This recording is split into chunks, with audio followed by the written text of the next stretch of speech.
আমি তো এমএলএ হয় না, আমি তো মন্ত্রী হয় না, আমি তো এমপি হয় না, আমি তো জেলা পরিষদের মেম্বার হয় না, আমি তো মিউনিসিপ্যালিটি দাঁড়াই না। তাহলে কেন, কিসের লোভ? আমি দিদিকে ভালোবাসি, দলটাকে ভালোবাসি, আর আপনাদের মতন মানুষের পাশে আমি থাকতে চাই। যখন ডাকবে তখনই ছুটে আসবো এই মাটিতে। আমি অত নেতা হতে চাই না, আমি সাধারণ কর্মী হয়ে থাকতে চাই। বন্ধুগণ, আমি বলতে এসছি, দিদি বচ্চাই আছে, আচ্ছা আমার মিউনিসিপ্যালিটি প্রাইমারি চেয়ারম্যান আছে, ছাত্র পরিষদের ঋতুকন্যা আছে, এখানকার যুব কংগ্রেসের প্রেসিডেন্ট আছে, বাপ্পা খুব ভালো ছেলে, নিউটনের বড় ছেলে আছে, এখানকার এমএলএ আছে রাজু সিং, আছে ডাক্তার অশোক চ্যাটার্জি, আছে এখানকার বিনয় দা 1 নম্বরের ব্লক প্রেসিডেন্ট আছে, গাজলু বাবলু আছে, এই ব্লকের মেন ইলেকশন কমিটি তারা সুন্দরভাবে সাজিয়ে রেখেছে। আজ মেন কে জানেন? মেন আমি নয়, মেন এই বুথের যারা লোক, যারা বুথ প্রেসিডেন্ট, যারা অঞ্চল প্রেসিডেন্ট, তারাই হচ্ছে মেন, তারাই দলটাকে ধরে রাখে। আর আমরা বড় বড় কথা বলি, তাদেরই তো যোগ্য। যারা বুথের কর্মী তাদের সম্মান করুন। আর দেরি করব না, আপনাদের রোজার টাইম হয়ে গেছে, অনেক মা বোনেরা আছেন, অনেক কিছু বলার ছিল। রোজা চলে যাক, ভোট বিকেল হওয়ার পর আবার বলবো, ভুলবেন না দিদিকে ভোট দেবেন তো? সবাই মিলে জোরে বলুন, দেবেন তো? শিওর? আপনার দিদি আমার দিদি, আপনার বীরভূমের মেয়ে, আপনার বাড়ির মেয়ে, আপনার ঘরের মেয়ে। মমতা ব্যানার্জি থাকলে আমরা থাকবো, মমতা ব্যানার্জি না থাকলে আমরা থাকবো না। এই জল্লাদের দল আবার ক্ষতি করবে, আবার এনআরসি আনবে, আবার আমাদেরকে নিয়ে চেষ্টা করবে আরো কোনো ক্ষতি করতে। কিন্তু মমতা ব্যানার্জি থাকলে আমাদের ক্ষতি করতে পারবে না। জয় হিন্দ। মমতা ব্যানার্জি জিন্দাবাদ, তৃণমূল কংগ্রেসের জিন্দাবাদ। বোলপুর থেকে ভাইস চেয়ারম্যান আমার সামনে এসছে, শেখ অমর সিং, ঘর থেকে বেরিয়ে এসছেন। আপনাদেরকে নিয়ে কোটি কোটি সালাম জানাই। আমি এ ভাবা যায় না আপনারা মমতা ব্যানার্জিকে ভালোবাসেন বলে আজ ঘর থেকে ছুটে এসছেন। আমার চেয়ে যারা বড় আমার প্রণাম নেবেন, আমার চেয়ে যারা ছোট আমার অন্তরের ভালোবাসা নেবেন। ভয় পাবেন না, ভয় পাওয়ার দরকার নয়।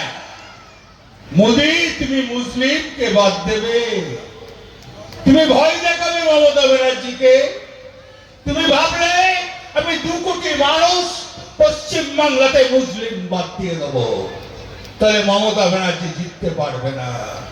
তুমি মনে করলে শিডিউল ক্লাস শিডিউল টাইপ আমি বাদ দিয়ে দেবো, এটা পশ্চিম বাংলা, এখানে বাদ দেওয়া যায় না। আর তুমি বাদ দেবে, আমি বিহারের মতন দাঁড়িয়ে দাঁড়িয়ে দেখবো, আমি দিল্লির মতন দাঁড়িয়ে দাঁড়িয়ে দেখবো, আমি মহারাষ্ট্রের মতন দাঁড়িয়ে দাঁড়িয়ে দেখবো। আমি আঙুল চুষবো আর তুমি লেবু চুষবে? হ্যাঁ, আমরা মরে গেছি নাকি? নাম তৃণমূল কংগ্রেসের নেত্রীর নাম মমতা ব্যানার্জি, সেনাপতির নাম অভিষেক ব্যানার্জি।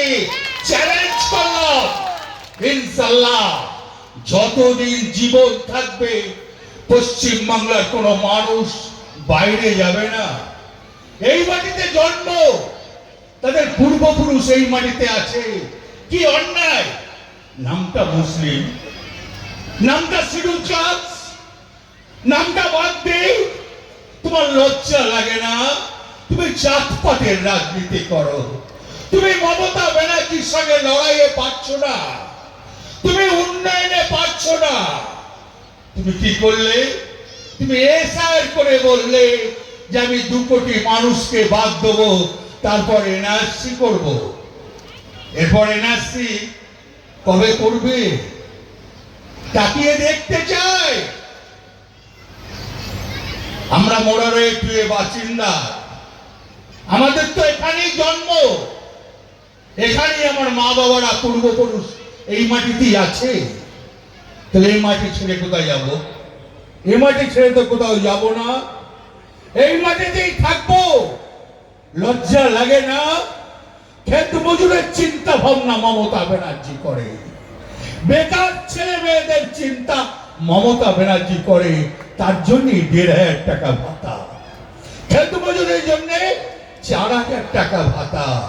আজকে বলতে পারেন 96টা প্রকল্প কোন রাজ্যে আছে? একজনা দাঁড়িয়ে বলে দিন তো। মহারাষ্ট্রে আছে, গুজরাটে আছে, হরিয়ানাতে আছে, পাঞ্জাবে আছে, রাজস্থানে আছে, মধ্যপ্রদেশে আছে, ছত্তিশগড়ে আছে, উত্তরাখণ্ডে আছে, হিমালয়ে আছে, বিহারে আছে, পাশেই ঝাড়খণ্ড আছে, আসামে আছে, ত্রিপুরায় আছে। কোথায়? একমাত্র মা মাটি মানুষের মুখ্যমন্ত্রী মমতা ব্যানার্জি এই পশ্চিম বাংলায় করেছে। খেটে খাওয়া মানুষ, কৃষকের জন্য, চাষির জন্য, দিনমজুরের জন্য, বেকার ছেলে মেয়েদের জন্য উন্নয়নের জোয়ার বয়ে দিয়েছে।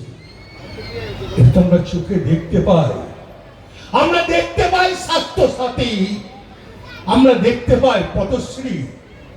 কদিন আগে পথশ্রীতে কয়েকশো কোটি টাকা দিল। কি জন্য দিল? পশ্চিম বাংলার উন্নয়ন করার জন্য দিল। তাই মা বোনদের আমি বলতে এসেছি, যে কথা মন্ত্রী চন্দনা সিনহা বলল, কোন মেয়েকে ভোট দেবেন না, তারা বিজেপির সঙ্গে হাত মিলিয়েছে, ক্ষতি হয়ে যাবে। প্রত্যেক জনাকে বলছি, কারো কথায় উস্কাবেন না। আপনারা ভাবতে পারেন মমতা ব্যানার্জি আবার 26-এ মুখ্যমন্ত্রী, আপনাদের মা বাবার আছে, কেউ রুখতে পারবে না। ইনশাআল্লাহ মমতা ব্যানার্জি আবার মুখ্যমন্ত্রী হবে। সে মুখ্যমন্ত্রী আপনারাই করবেন। আপনারা যে মেয়েকে ভোট দেবে সেকে মমতা ব্যানার্জি। আরো ভালো ভালো খবর দেখতে সাবস্ক্রাইব করুন বাংলা হান্টের ইউটিউব চ্যানেল। বাংলা হান্টের আরো খবর দেখতে নজর রাখুন। বাংলা খবর মানেই বাংলা হান্ট।